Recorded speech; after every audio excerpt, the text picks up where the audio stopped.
ನಮಸ್ಕಾರ ಸ್ನೇಹಿತರೆ, ನಾನು ಅಶೋಕ್ ಕುಮಾರ್ ಶೀಲ್ವಂತ್. ಮುಂಚೆ ಹೇಳಿದ ಹಾಗೆ ಕಲಬುರಗಿ ಜಿಲ್ಲೆಯ ಸೇಡಂ ತಾಲೂಕಿನ ಇದೇನು ಕಮಲಾವತಿ ನದಿ ಇದೆ, ಇದು ನದಿ ಹೋಗಿ ನಾಲಾ ಆಗಿದೆ. ಅದು ಪೂರ್ತಿ ಇದು ಸೇಡಂ ಜನತೆಯ ಜೀವ ನದಿ ಅದು. ಇದೇ ನೀರು ಕುಡಿತಾ ಇದ್ರು, ಈಗಲೂ ಸಹ ನೀರು ಕುಡಿತಾರೆ. ಇದು ಯಾವ ರೀತಿ ಕಂಪ್ನಿ ಹೊಲಸು ಮಾಡಿದೆ, ಯಾವ ರೀತಿಯಲ್ಲಿ ಸುತ್ತಮುತ್ತ ಪರಿಸರ ನೋಡ್ಬೋದು ತಾವು, ಯಾವ ರೀತಿ ಹಾಳು ಮಾಡಿದ್ದಾರೆ. ಸ್ವಚ್ಛತೆ ಎಂಬುದೇ ಇಲ್ಲ, ಇವ್ರ ಬಳಿ ಸ್ವಚ್ಛತೆ ಮಾಡ್ತಾ ಇಲ್ಲ. ಇದು ಏನದ 2004ರಲ್ಲಿ ಏನು ದೊಡ್ಡ ಖರ್ಗೆ ಸಾಹೇಬರು ಇದ್ದರು, ಮಲ್ಲಿಕಾರ್ಜುನ್ ಖರ್ಗೆ ಅವರು, ಅವ್ರು ನೀರಾವರಿ ಮಂತ್ರಿ ಇದ್ದಾಗ ಇದು ಒಂದು ಬ್ರಿಡ್ಜ್ ಕಮ್ ಬ್ಯಾರೇಜ್ ಮಾಡಿದ್ದಾರೆ ಸ್ನೇಹಿತರೆ. ಇದು 3 ಬ್ರಿಡ್ಜ್ ಕಮ್ ಬ್ಯಾರೇಜ್ ಮಾಡಿದ್ದಾರೆ. ಒಂದು ವಸಂತ ಸಿಮೆಂಟ್ ಕಂಪ್ನಿ ಈ ಬ್ರಿಡ್ಜ್ ಕಮ್ ಬ್ಯಾರೇಜ್ ಕಮಲಾವತಿ ನದಿ ಅಂತ, ಇನ್ನೊಂದು ರಾಷ್ಟ್ರೀಯ ಸಿಮೆಂಟ್ ಕಂಪ್ನಿ ಹತ್ರ, ಇನ್ನೊಂದು ವಾಡಿದ ಇಂಗ್ಲಿಷ್ ಸಿಮೆಂಟ್ ಕಂಪ್ನಿ ಹತ್ರ 3 ಕಂಪ್ನಿಗೆ ಪರ್ಮಿಷನ್ ಕೊಟ್ಟಿದ್ದಾರೆ ಸ್ನೇಹಿತರೆ.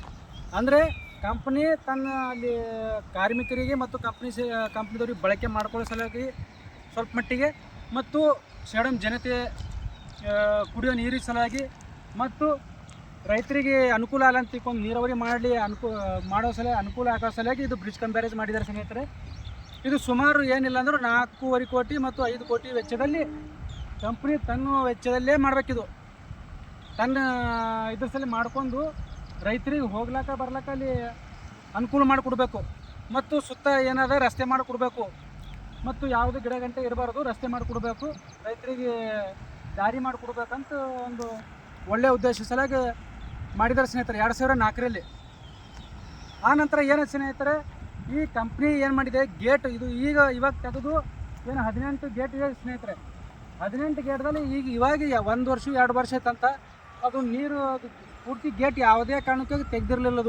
ಅದು ಏನಾಗ್ತಾಯಿತ್ತು, ನೀರು ಪ್ರೆಷರ್ ನಿಂತು ಸೈಡಿಗೆ ದಾರಿ ಮಾಡಿಕೊಂಡು ರೈತರ ಜಮೀನಲ್ಲಿ ಹೋಗಿ ರೈತರಿಗೆಲ್ಲ ತೊಂದರೆ ಆಗ್ತಾಯಿತ್ತು. ಹೀಗಾಗಿ ರೈತರೆಲ್ಲ ಸಿಟ್ಟಿಗೆ ಬಂದಿದ್ದ ಸಲಾಗಿ ಎಲ್ಲ ಗೇಟ್ ತೆಗೆದಿರೋದು. ಫೆಬ್ರವರಿ 15 ನಿಂತು ಜುಲೈ 15ರವರೆಗೆ ಇವ್ರು ಕಂಪ್ನಿದವ್ರು ನೀರು ಬಳಕೆ ಮಾಡ್ಕೊಳ್ಬಾರ್ದು ಸ್ನೇಹಿತರೆ. ಹೀಗಾಗಿ ಎಲ್ಲ ಕಂಪ್ನಿ ಗೇಟ್ ಹಾಕಬೇಕಾಗಿತ್ತು. ಈಗ 2 ವರ್ಷ ಕಂಪ್ನಿ ಗೇಟ್ ತೆಗೆದಿದ್ದು. ಮುಂಚೆ ಗೇಟ್ಗಳೇ ಇದ್ದವು, ಯಾವುದೇ ಕಾರಣಕ್ಕಾಗಿ ತೆಗೆದಿರಲಿಲ್ಲ. ಹೀಗಾಗಿ ಇದು ಕಮಲಾವತಿ ನದಿಯ ಮೂಲನೇ ಕೆಡಿಸ್ಬಿಟ್ಟಿದ್ದಾರೆ. ಇದು ಪೂರ್ತಿ ನದಿಯ ಎಲ್ಲ ಪರಿಸರ ಹಾಳು ಮಾಡಿಬಿಟ್ಟಿದ್ದಾರೆ. ಈ ಮುಂಚೆ ಅಲ್ಲಿ ಬ್ರಿಡ್ಜ್ ಕಮ್ ಬ್ಯಾರೇಜ್ ಮೇಲೆ ನಿಂತು ತೋರಿಸಿದ ಸ್ನೇಹಿತರೆ ಯಾವ ರೀತಿ ಹಾಸು ಬೆಳೆದಿದೆ, ಯಾವ ರೀತಿ ಗಲೀಜಾಗಿದೆ.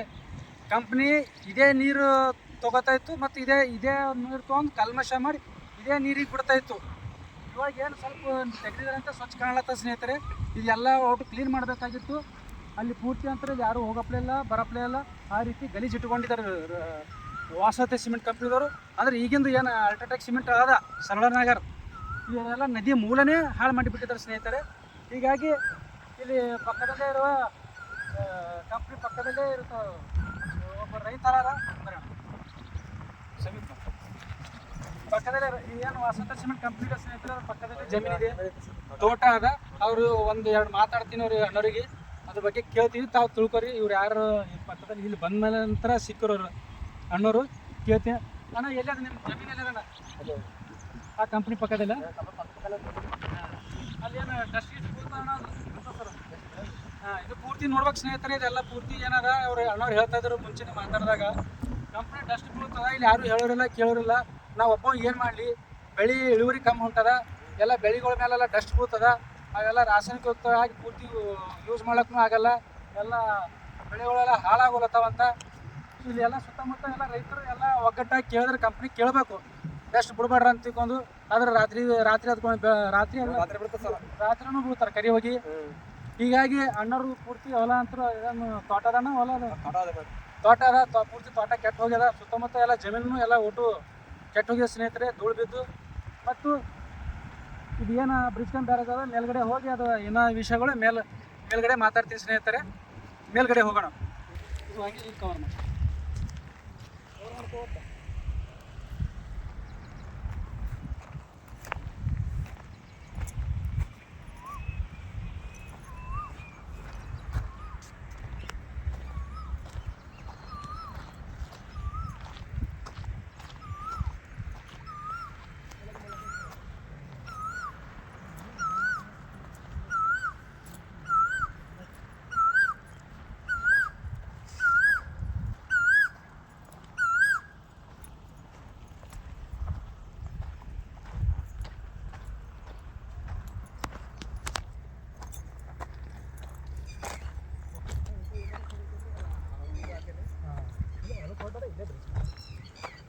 ಸ್ನೇಹಿತರೆ, ನೋಡಿ ಸ್ನೇಹಿತರೆ, ಇದು ಬರೀ ಬ್ರಿಡ್ಜ್ ಅಂದ್ರೆ ಬ್ರಿಡ್ಜ್ ಇಷ್ಟೇ ಬ್ರಿಡ್ಜ್ ಮಾಡಿದ್ದಾರೆ. ರೈತರಿಗೆ ಹೋಗ್ಲಾಕ ಬರ್ಲಾಕ ದಾರಿ ಮಾಡಿಕೊಡ್ಬೇಕಾಗಿತ್ತು, ಯಾವುದೂ ದಾರಿ ಮಾಡಿಲ್ಲ. ಭಾಳ ತೊಂದರೆ ಆಗ್ತಾಯಿತ್ತು. ಮೂಳು ಗಿಡಗಳು ಕಂಟಿಗಳು ಬೆಳೆದು ರೈತರಿಗೆ ಹೋಗ್ಲಾಕ ಬರ್ಲಾಕ ಭಾಳ ತೊಂದರೆ ಆಗ್ತದ. ಏನಿಲ್ಲ ಇದು ನೋಡಿ ಸ್ನೇಹಿತರೆ, ಅದು ಎಲ್ಲ ನೀರು ಬಂದು ಎಲ್ಲ ಹೊಡೆದು ಪೂರ್ತಿ ಹೋಗಿದೆ. ಇದು ಸುಮಾರು 4.5 ಕೋಟಿ ವೆಚ್ಚದಲ್ಲಿ ಆಗಿದೆ ಸ್ನೇಹಿತರೆ. ಇದು ಈ ಬ್ರಿಡ್ಜ್ ಕಮ್ ಬ್ಯಾರೇಜ್ ಯಾವುದೂ ತಡೆಗೋಡೆ ಇಲ್ಲ, ಏನೂ ಇಲ್ಲ. 2004ರಲ್ಲಿ ಏನು ಕಂಪ್ನಿ ಈ ಬ್ರಿಡ್ಜ್ ಕಮ್ ಬ್ಯಾರೇಜ್ ನಿರ್ಮಾಣ ಮಾಡಿದೆ, ಅಲ್ಲಿಂದ ಇಲ್ಲಿವರೆಗೆ ಗೇಟ್ ತೆಗೆದಿಲ್ಲ. ಅದು ರೈತರು ರೊಚ್ಚಿಗೆ ಅದರ ಅಂತ ತಿಳ್ಕೊಂಡು 2 ವರ್ಷ ಆಯ್ತಂತ ಅಣ್ಣವ್ರು ಹೇಳ್ತಾ ಇದ್ದಾರೆ. 1 ವರ್ಷ 2 ವರ್ಷ ಆಯ್ತಂತ. ಕೆಲವು ಗಿಡಗಳು ತಮ್ಮಷ್ಟೇ ತಾವೇ ಕೆತ್ಕೊಂಡು ಹೋಗಿಬಿಟ್ಟಿದ್ದಾವೆ ನೀರಿನ ರಭಸಕ್ಕೆ. 2 ವರ್ಷ ಅಂತ ಈಗ ತೆಗಿಲಕ್ಕೆ ಹಚ್ಚಾರ ಅಂತವ್ರು. ಇಲ್ಲಾಂದ್ರೆ ಎಲ್ಲ ನೀರು ಏನೋ ಕೊರದು ಆ ಕಡೆ ಆ ರೈತರಿಗೆ ಜಮೀನಲ್ಲಿ ಹೋಗಿ ಭಾಳ ಹಾನಿಗೀಡ ಆಗ್ತಾ ಇದ್ವು. ಇದು ನೋಡಿ ಸ್ನೇಹಿತರೆ, ಇದು ಯಾವ ರೀತಿ ಇಟ್ಕೋಬೇಕಾಗಿತ್ತು ಕಂಪ್ನಿ. ನದಿ ಇಲ್ಲಿಂದ ಅಲ್ಲಿ ಏನು ಸ್ಟೇಟ್ ಹೈವೇ ಆಗ್ತದೆ ಸ್ನೇಹಿತರೆ, ಅದು ವಾಗ್ದಾರಿ ರಿಪಂಪಲ್ಲಿ ಅಲ್ಲಿವರೆಗೆ ಸುಮಾರು 1-2 ಕಿಲೋಮೀಟರ್ ಇದೆ. ಇದು ಸ್ವಚ್ಛತೆ ಇಟ್ಕೋಬೇಕಾಗಿತ್ತು. ಇದು ಸ್ವಚ್ಛವಾಗಿ ಇಟ್ಟೋಲ್ಲ. ಈಗ ಇದೇ ಕಂಪ್ನಿಯಲ್ಲೇ ಮುಂದೆ ಪಂಪ್ ಹೌಸ್ ಇದೆ ಸ್ನೇಹಿತರೆ, ಅಲ್ಲಿ ಆ ಪಂಪ್ ಹೌಸ್ನಿಂದ ನೀರು ತೊಗೊಳ್ತಾರೆ ಮತ್ತು ಅಲ್ಲೇ ಇದೇ ಕಮಲಾವತಿ ನದಿಗೆ ಹೋಲಿಸ್ಬಿಡ್ತಾರೆ ಅಂತ ಹೇಳ್ತಾರೆ. ನೋಡಿ ಯಾವ ರೀತಿ ನಿರ್ಮಾಣ ಆಗಿದೆ. ನದಿ ಹೋಗಿ ನಾಲಾಗಿಬಿಟ್ಟಿದೆ ಸ್ನೇಹಿತರೆ. ಇದು ಸ್ವಚ್ಛ ಮಾಡಬೇಕಾಗಿತ್ತು. ಇದು ತಡೆಗೋಡೆ ಮಾಡಬೇಕಾಗಿತ್ತು. ಇದು ಯಾವುದು ತಡೆಗೋಡೆ ಇಲ್ಲ. ಜಾನುವಾರುಗಳು ಹೋಗ್ತಾವ, ಜನರು ಹೋಗ್ತಾರೆ, ರೈತರು ಹೋಗ್ತಾರೆ, ರೈತರು ಬಂಡಿ ಹೋಗ್ತಾವ.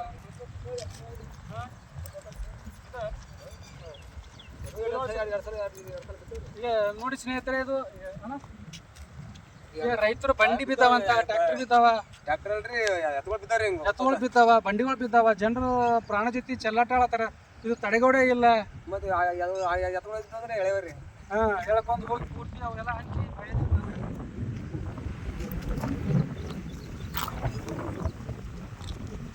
ಒಂದು ವೇಳೆ ಸ್ನೇಹಿತರೆ, ಅವರು ಒಂದು ವೇಳೆ ಪ್ರತಿ ಮಳೆಗಾಲದಲ್ಲಿ ಇಲ್ಲಿ ಏನಾದ ಇದು ನೀರು ಹರಿಲಿಕ್ಕೆ ಬಿಟ್ಟಿದ್ರಂದ್ರೆ ಅದು ಇವಾಗ ಈಗ 1-2 ವರ್ಷ ಆಯ್ತು ನೀರು ಹರಿತಾ ಇದೆ. ಅದು ಇಲ್ಲಾಂದ್ರೆ ಇದ್ರ ಲೆವೆಲಲ್ಲಿ ನೀರು ನಿಲ್ತಾ ಇದ್ದವು. ಇದ್ರ ಲೆವೆಲ್ ನೀರು ನಿಲ್ತಾ ಇದ್ದೀವಿ. ಮುಂದೆ ನದಿ ಹರಿತಾ ಇರಲಿಲ್ಲ, ಅದು ಕಮಲಾವತಿ ನದಿ. ಹೀಗಾಗಿ ಏನಾದ ಪಾಚಿ ಗೀಚಿ ಬೆಳೆದು ಮಾಡಿ ಎಲ್ಲ ಮುಂದೆ ಹೊಲಸಾಗ್ತಿತ್ತು. ಅವು ಏನು ಮಳೆಗಾಲದಾಗ ಏನು ಹೆಚ್ಚಿಗೆ ನೀರು ಬರ್ತಾವ, ಅವ್ರು ಕಲ್ಮಶ ನೀರನ್ನು ಸೇರಿಸಿ ಇದ್ರ ಜೊತೆ ಬಿಟ್ಟು ಬಿಡ್ತೀರಿ ಅವ್ರು. ಅದ್ರ ಜೊತೆ ಅಲ್ಲಿ ಬಂದು ಕಾಗಿನ ನದಿ ಬಂದು ಸೇರ್ತಿತ್ತು. ಅದು ಒಂದು ವೇಳೆ ಇದು ನದಿ ರಭಸವಾಗಿ ಹರಿದ್ರೆ ಅಥವಾ ಶಾಂತವಾಗಿ ಹರಿದ್ರೆ ಇದು ಕಮಲಾವತಿ ನದಿ ಚೊಕ್ಕವಾಗಿರ್ತಿತ್ತು, ಜೀವ ನದಿಯಾಗಿರ್ತಿತ್ತು ಮತ್ತು ಇದು ಕುಡಿಯಲು ಯೋಗ್ಯವಾಗಿ ನೀರು ಇರ್ತಿತ್ತು ಸ್ನೇಹಿತರೆ. ಇದು ಈ ರೀತಿ ಮಾಡಿ ಇವರೆಲ್ಲ ಪೂರ್ತಿ ಹೊಲಸು ಮಾಡಿಬಿಟ್ಟಿದ್ದಾರೆ. ಈ ಕಂಪ್ನಿ ಏನಾದರೂ ಇದು ನದಿ ಕಮಲಾವತಿ ನದಿ ಕೆಡಲಕ್ಕೆ ಏನು ಕಾರಣಪ್ಪ ಅಂದರೆ ಈ ಕಂಪ್ನಿನೇ ಕಾರಣ. ಸರ್ಕಾರ ಯಾವುದೇ ಕಾರಣಕ್ಕಾಗಿ ಕಂಪ್ನಿ ಮತ್ತು ನದಿ ಮತ್ತು ಮೈನ್ಸ್ ಈ ರೀತಿ ಯಾವುದೇ ಕಾರಣಕ್ಕೂ ಪರ್ಮಿಷನ್ ಕೊಡಬಾರ್ದು. ಮುಂದೆ ಕಂಪ್ನಿಯಲ್ಲಿ ಯಾವುದೇ ಕಾರಣಕ್ಕೂ ಪರ್ಮಿಷನ್ ಕೊಡಬಾರ್ದು. ಇದು ಒಂದು ಕಳಕಳ ಮನವಿ ಸರ್ಕಾರದಲ್ಲಿ. ಬನ್ನಿ ಸ್ನೇಹಿತರೆ, ನಾನು ಹೇಳ್ತೀನಿ ಮತ್ತು ಮುಂದೆ.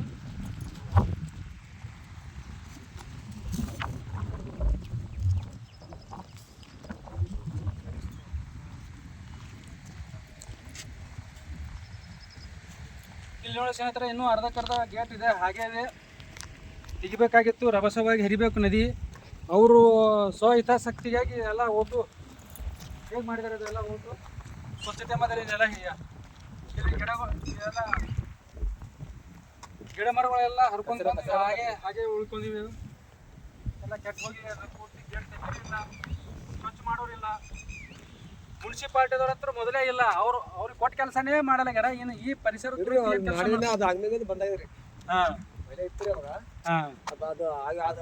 ಆಗಿತ್ತಲ್ರಿ ಅದು ವಿದ್ಯಾನಗರ ಬಂದಾಗ್ಯದ.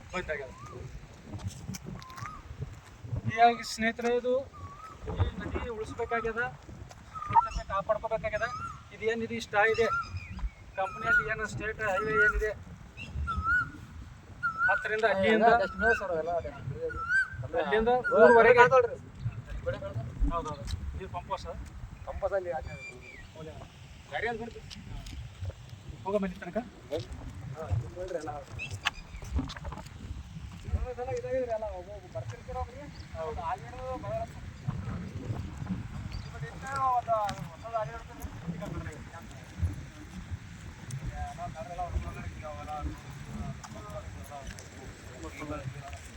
ನೈಟಾಗಿ ಆಗಿರ್ತದೆ ಸರ್ ನಾವು ನೈಟಾಗಿ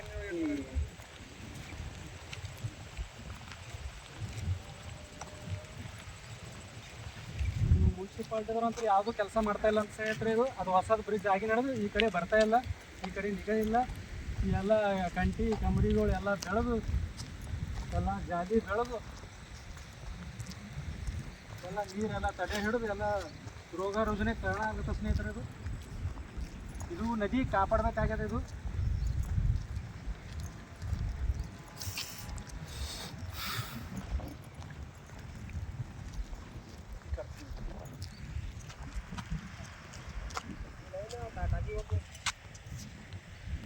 ಅದು ಮುಂದೆ ಕಾಣೋದು ಸೇಡಂ ಪಟ್ಟಣ ಸ್ನೇಹಿತರೆ. ಅದು ಹಾಂ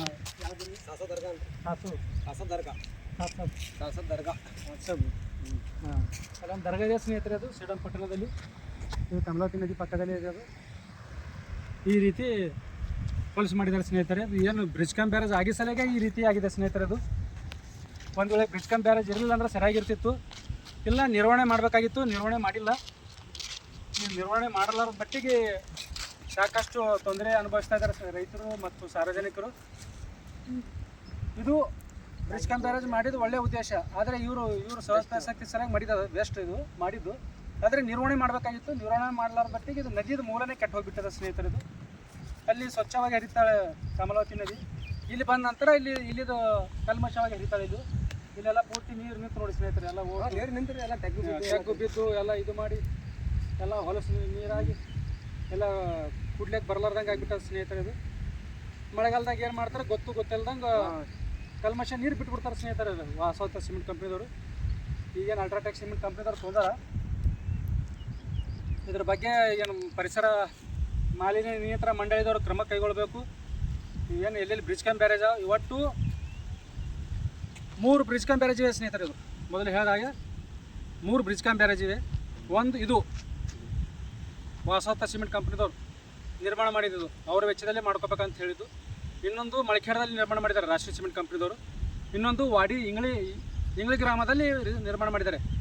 ಇದು ಮಳಖೇಡ ಗ್ರಾಮದಲ್ಲಿ ಏನು ಮಾಡಿದ್ದಾರೆ, ಮರಗಳ ಹತ್ರ ನಿರ್ಮಾಣ ಮಾಡ್ತೀವಿ ಅಂತ ಹೇಳಿ ಮಳಖೇಡದಲ್ಲಿ ಮಾಡಿದ್ದಾರೆ. ಅಂದರೆ ಜಾಗ ಚೇಂಜ್ ಮಾಡಿದ್ದಾರೆ. ಜಾಗ ಎಲ್ಲಿ ನಿರ್ಮಾಣ ಮಾಡೋದು ಮರಗೋಳ ಗ್ರಾಮದ ಹತ್ರ ಮಾಡಬೇಕಾಗಿತ್ತು. ದಂಡೋತಿ ಬ್ರಿಡ್ಜ್ ಏನಿದೆ ಅದರ ಸಮೀಪ ಮೇಲ್ಗಡೆ ಮಾಡಬೇಕಾಗಿತ್ತು, ಅಲ್ಲಿ ಮಾಡಲಾರ್ದೆ ಮಳಖೇಡ ಗ್ರಾಮದಲ್ಲಿ ಮಾಡಿದ್ದಾರೆ. ಅಂದರೆ ಇವ್ರೇನು ರಾಷ್ಟ್ರೀಯ ಸಿಮೆಂಟ್ ಕಂಪ್ನಿದವ್ರು ಏನು ನೀರು ಲಿಫ್ಟ್ ಮಾಡ್ತಾರೆ ಅದ್ರ ಪಕ್ಕದಲ್ಲೇ ಮಾಡ್ಕೊಂಡು ಅದನ್ನು ಚೇಂಜ್ ಮಾಡ್ಕೊಂಡು ಅದನ್ನು ಕಾನೂನು ಉಲ್ಲಂಘನೆ ಮಾಡಿದ್ದಾರೆ ಸ್ನೇಹಿತರೆ. ಅದ್ರ ಬಗ್ಗೆ ಅಲ್ಲಿ ಹೋಗಿ ಮಾಡ್ತೀನಿ ಸ್ನೇಹಿತರೆ. ಅದು ಆನಂತರ ಇಂಗ್ಳಿಗೆ ನಾನು ಇನ್ನೂ ವಿಸಿಟ್ ಕೊಟ್ಟಿಲ್ಲ, ನೋಡಿಲ್ಲ, ಅಲ್ಲಿ ಏನು ಮಾಡಿದಾರೆ ಗೊತ್ತಿಲ್ಲ. ಇದು ಕೆಲವು ದಾಖಲೆಗಳಲ್ಲಿ ಕಾಗಿನಿ ನದಿ ನಿರ್ಮಾಣ ಮಾಡ್ತೀವಿ ಅಂತ ಹೇಳಿದ್ದಾರೆ. ಇದು ಕಮಲಾವತಿಗೆಲ್ಲ ಕೆಲವು ದಾಖಲೆಗಳು ಕಮಲಾವತಿ ನದಿ ಅಂತ ಹೇಳಿದ್ದಾರೆ. ಕಮಲಾವತಿ ನದಿ ಕಾಗಣಿ ಗೊತ್ತಾರೆ. ಹಾಂ, ಆನಂತರ ಅಲ್ಲಿ ಕಾಗಿನಿ ನದಿಗೆ ಬ್ರಿಡ್ಜ್ ಕಮ್ ಬ್ಯಾರೇಜ್ ಮಾಡಿ ಅಂತ ಹೇಳ್ತಾರೆ. ಹೀಗಾಗಿ ಇದು ಅವ್ರದೇ ವೆಚ್ಚದಲ್ಲಿ ಮಾಡ್ಕೋಬೇಕಾಗಿತ್ತು. ರೈತರಿಗೆ ಎದುರಿಗಿಟ್ಟು ಇವರು ಮಾಡ್ಕೊಂಡಿದ್ದಾರೆ. ಇವರು ಇದರಿಂದ ರೈತರಿಗೆ ಯಾವುದೂ ಅನುಕೂಲ ಇಲ್ಲ. ಇದು ಕೇವಲ ಇದು ಕಂಪ್ನಿದವ್ರಿಗೆ ಮಾತ್ರ ಅನುಕೂಲ ಇದೆ. ಇದು ಇವಾಗ ಇದು ಎಲ್ಲ ಅಷ್ಟು ಇದು ಮಾಡಿದ್ದಾರೆ, ಕಟ್ ಮಾಡಿದ್ದಾರೆ. ಎಲ್ಲ ಇದು ಹೋಗ್ಲಕ್ಕೆ ಬರ್ಲಕ್ಕೆ ಭಾಳ ತೊಂದರೆ ಆಗ್ತದೆ. ಈಗ ಅವ್ರು ಹೊಲ್ದವ್ರು ಕ್ಲೀನ್ ಮಾಡ್ಕೊಂಡಿದ್ದಾರೆ ಸ್ನೇಹಿತರೆ. ಇವೆಲ್ಲ ಹೋಗ್ಲಾಕ ಬರ್ಲಾಕ ರೈತರಿಗೆ ದನ ಕರು ಹೋಗ್ಲಾಕ ಬರ್ಲಾಕ ಇವ್ರು ಅನುಕೂಲ ಮಾಡಬೇಕಾಗಿತ್ತು. ಇಷ್ಟೇ ನಿರ್ಮಾಣ ಮಾಡಿದ್ದಾರೆ. ಇದು ಏನು ತಡೆಗೋಡೆ ಇಲ್ಲ. ಹೀಗಾಗಿ ನಾನು ಈಗಿರುವಂಥ district in charge minister Priyank Kharge ಸಾಬ್ರಿ ಮತ್ತು ಡಾಕ್ಟರ್ ಶ್ಯಾಮಪ್ರಕಾಶ್ ಪಾಟೀಲ್ ರೀ ನಾನು ರಿಕ್ವೆಸ್ಟ್ ಮಾಡ್ಕೋತೀನಿ. ಇದು ಕೂಡಲೇ ಕಮಲಾವತಿ ನದಿ ಸ್ವಚ್ಛತೆ ಕಾರ್ಯಕ್ರಮ ಕೈಗೊಳ್ಬೇಕಿದು. ಇದು ಆದರೆ ಇದು ನದಿ ಉಳಿತದೆ, ಇಲ್ಲಾಂದ್ರೆ ನಾಲ ಆಗ್ಬಿಡ್ತದೆ. ಕಮಲಾವತಿ ನದಿ ಏನಿರ್ತದೆ ಇದು ನಾಲ ಆಗ್ಬಿಡ್ತದೆ. ಅದಕ್ಕೂ ಕೂಡಲೇ ಇದ್ರ ಬಗ್ಗೆ ಕ್ರಮ ಕೈಗೊಳ್ಬೇಕಂತ ತಿಳ್ಕೊಂಡು ನಾನು ಡಾಕ್ಟರ್ ಶ್ಯಾಮಪ್ರಕಾಶ್ ಪಾಟೀಲ್ ಹತ್ರ ಮತ್ತು ಪ್ರಿಯಾಂಕ್ ಖರ್ಗೆ ಅವ್ರ ಹತ್ರ ನಾನು ವಿನಂತಿ ಮಾಡ್ಕೊಳ್ತೀನಿ. ಅಲ್ಲಿವರೆಗೂ ಜೈ ಭೀಮ್, ನಮೋ ಬುದ್ಧಾಯ.